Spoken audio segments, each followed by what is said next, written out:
Como é que vocês estão aí nessa quarentena? Como é que tá todo mundo em casa, guardado? Que situação, hein? Se bobear, desde a Segunda Guerra Mundial a gente não vê uma situação dessa. O Rio de Janeiro, então, nem sei quando a gente passou. Na verdade, a gente tem um pouco de experiência. Eu lembro quando eu tinha mais ou menos 11 anos, que o Fernandinho Beiramar mandou fechar as coisas aqui. Claro que foi numa escala muito menor, mas eu lembro desse dia. A gente está vendo uma coisa muito maior agora, de proporções mundiais e claro que a prioridade é a questão sanitária, a questão de saúde, de morte, mas é inevitável ver que vai atingir a economia muito... Infelizmente, as projeções são de atingir a economia de uma forma muito maior. E eu queria, sei que seu tempo é precioso, eu queria compartilhar com você, trocar uma ideia aí com você sobre aonde a gente estava e aonde a gente vai estar quando terminar essa história toda. O Rio de Janeiro, depois de sei lá quantos anos, estava registrando alta no PIB, maior do que a média nacional como estado. As coisas estavam começando a acontecer, começando a encaixar de uma certa forma, economicamente falando. Mas como diz John Maxwell, um escritor norte-americano, tudo começa e termina na liderança. E o que significa tudo começar e terminar na liderança? Existe uma teoria que foi uma das principais para o Rudolph Giuliani, prefeito de Nova York, começar a mudar. Porque, como você sabe, Nova York, Londres, Barcelona, já foram cidades que estavam completamente degradadas e hoje elas são cases de sucesso, são destinos mundiais, não só de pessoas como de fonte, de dinheiro, são referências nacionais, isso é essencial. Como é que ele fez isso? Um dos conceitos do Rudolph Giuliani para começar a virada ali de Nova York, principalmente na década de 90, foi mudar não só o propósito, mas a cultura da cidade. Ele trouxe a cultura da vidraça quebrada. O que era isso? Mais ou menos em tradução livre, né? A teoria da vidraça quebrada é o seguinte: eles fizeram uma série de estudos onde deixavam um carro degradado no lugar e iam vendo a reação das pessoas. Enfim, o estudo dizia que se tivesse algo degradado no lugar, uma vidraça quebrada, um carro abandonado, a ideia é que aquele objeto degradado ia incentivar as pessoas de tal forma que tudo ao redor ia degradando.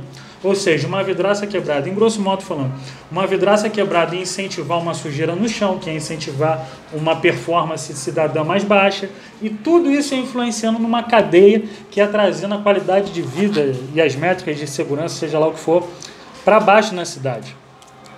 Tudo bem, isso ele começou a pegar isso como uma referência, começou a trabalhar com tudo, da área de segurança, área de saúde, tratando sobre a vidraça quebrada. Ou seja, não podemos ter nada sem manutenção, vamos tratar assim, porque a falta de manutenção inspira a falta de excelência, a não funcionalidade, a falta de eficiência, não só nos serviços públicos, mas nas máquinas estatais. E ele começou a trazer uma virada, talvez seja o grande case de sucesso do último século, talvez dos últimos séculos, de como Nova York hoje talvez é a cidade mais procurada do mundo. E a essência, a semente é mais ou menos isso aí, a teoria da vidraça quebrada. Recorta pra gente, vem pra gente aqui hoje. Imagina o Rio de Janeiro. A gente está falando de teoria da vidraça quebrada, né?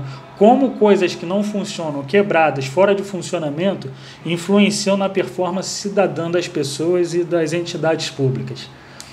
Olha o BRT como é que está funcionando. Olha a falta de manutenção. Esses dias o Rio de Janeiro é uma cidade que se caracteriza muito por muitas árvores na rua. Isso é genial. Isso é muito bom, isso é um diferencial. Por questões ecológicas, climáticas, estéticas. Mas a gente teve um problema recentemente que acho que trocaram alguém na secretaria, que a poda começou a ser feita de forma errada e muitas árvores começaram a cair. Então a gente está falando de uma cidade que traz problemas, danos, não só na estética dos lugares, daí a gente vai tanto para a Zona Norte, na Zona Sul, aqui na Zona Oeste a gente vê muitos locais degradados por não funcionalidades públicas, pichações, seja lá o que for. E aí a gente começa a entender como isso influencia as pessoas. Para além disso, o Rio de Janeiro, assim como todas as grandes metrópoles do mundo, estão sofrendo com um número alarmante crescente de moradores, pessoas em situação de rua.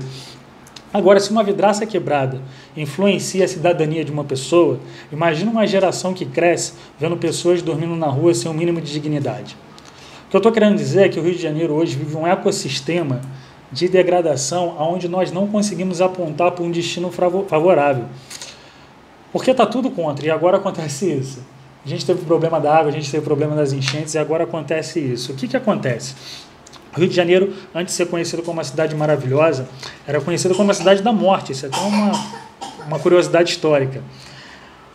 Por ser uma cidade portuária, muitas doenças proliferavam aqui, muitas doenças e pessoas morriam aqui, marinheiros, seja lá o que for.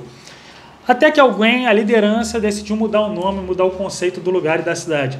Deixou de ser Cidade da Morte, começou a ter uma nova alcunha, Cidade Maravilhosa, e a gente se tornou o que foi até talvez década de 60 do ano passado. Mas nós paramos de exportar lideranças e boas frequências e começamos a exportar tragédia em alguma altura do século passado. Como é que muda isso?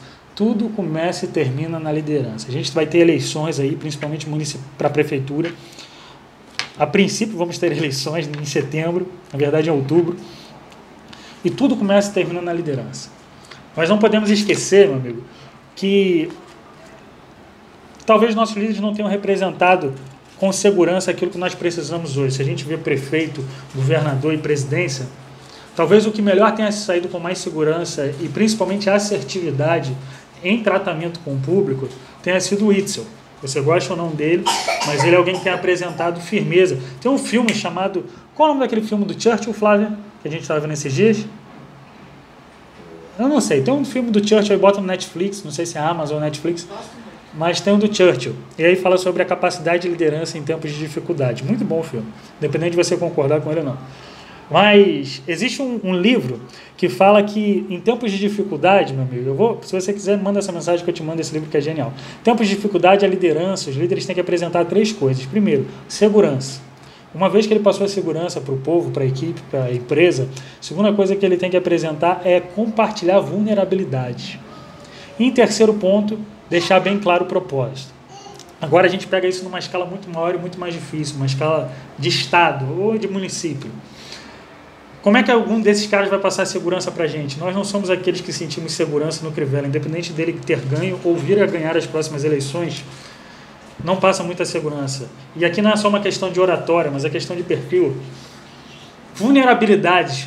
Ao invés deles apontarem quais são as nossas vulnerabilidades como município, nós apontamos para ele a todo tempo. E o terceiro, propósito. Será que existe algum alinhamento de propósito, uma visão daqui a 5 anos para a cidade do Rio de Janeiro? Está difícil. Uma cidade sem propósito, onde todo mundo ganha com ela, menos o cidadão. Vamos continuar trocando essa ideia aí, vamos ver se as coisas vão melhorar. Terceiro dia de quarentena, todo mundo já comeu tudo que tinha para comer, já dormiu tudo que tinha para dormir. Vamos ver como é que essa história termina aí.